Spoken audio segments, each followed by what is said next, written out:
Hey guys, I'm the girl that reviews stuff and welcome to my next anime review.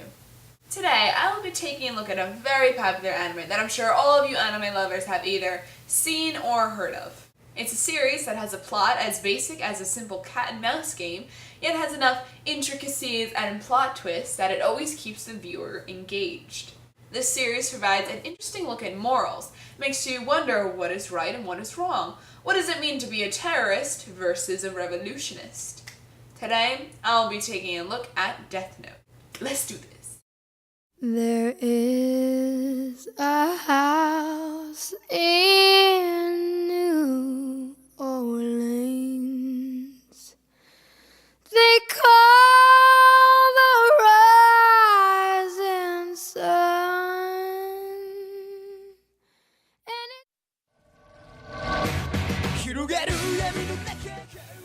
Death Note is a 32-episode series produced in 2006 by Studio Madhouse.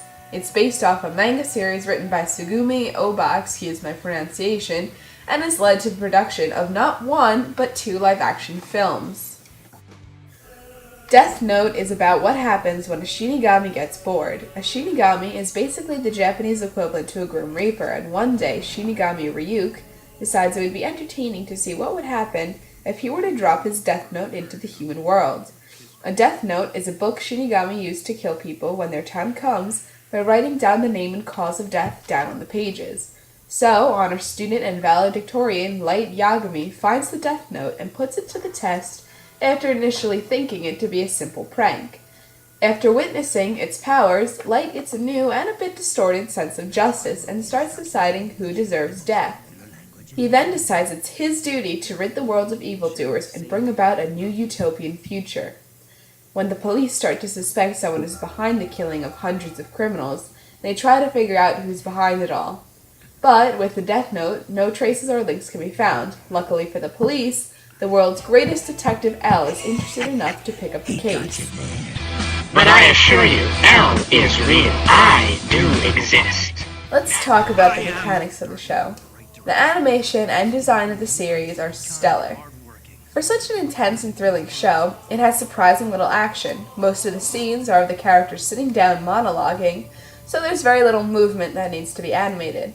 However, when the show does provide an opportunity to showcase its animation, it delivers with great fluid animation, dramatic triple takes, and theatrical shots, sometimes enhanced with little sparkles to add a little melodrama.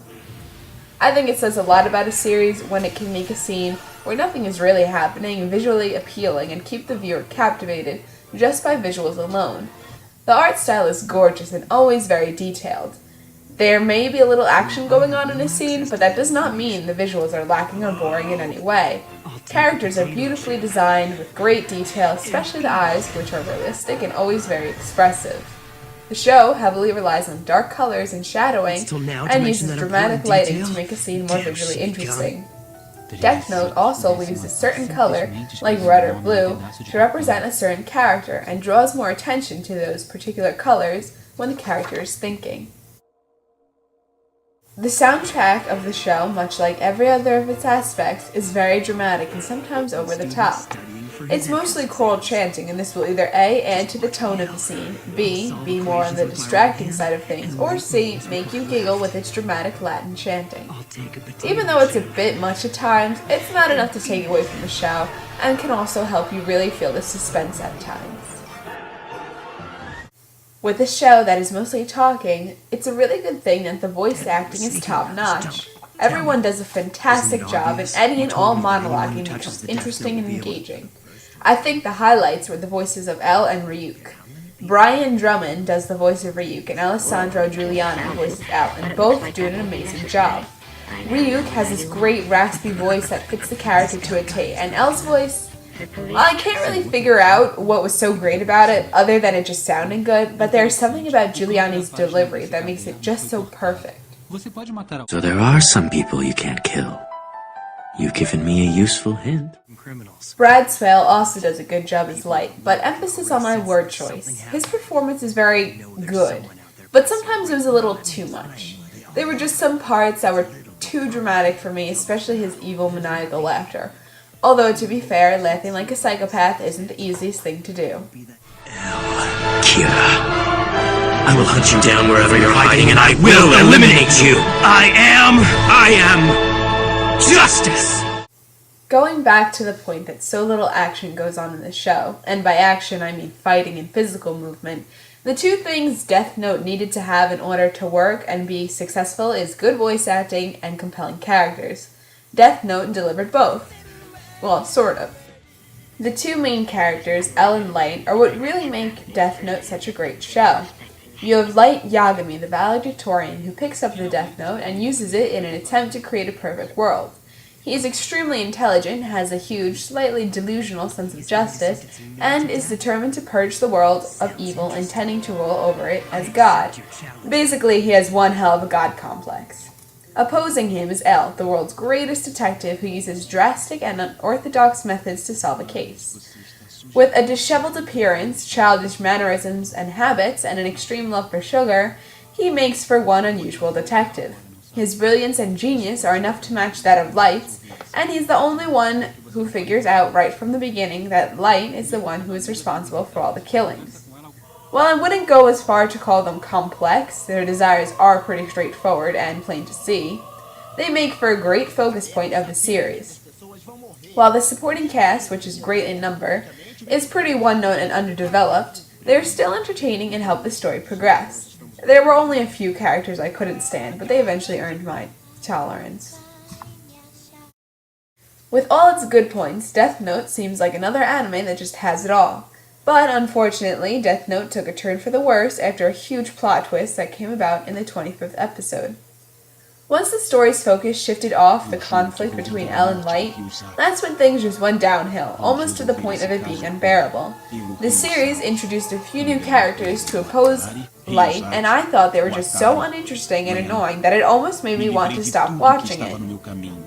With the direction the series took, Death Note suffered seriously, only holding my interest because I wanted to know how the series would resolve itself. With that said, the series still held my attention with a few last plot twists, and an ending episode that seemed extremely fitting and appropriate.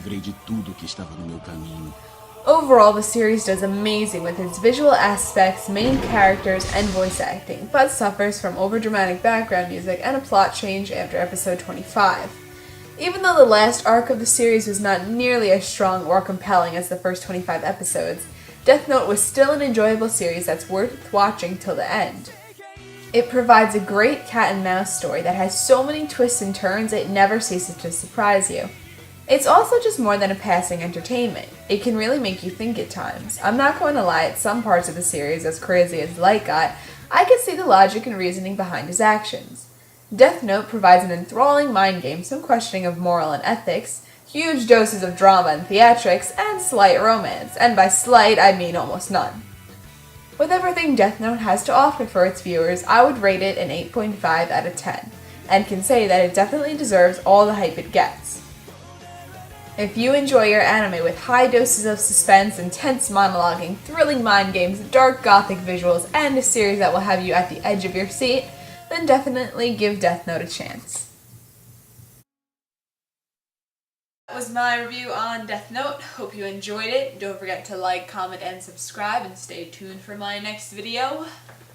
Any suggestions, criticisms, ideas for other anime I can review, please comment below, right there. Stay tuned for my next video, and I will see you later. Bye!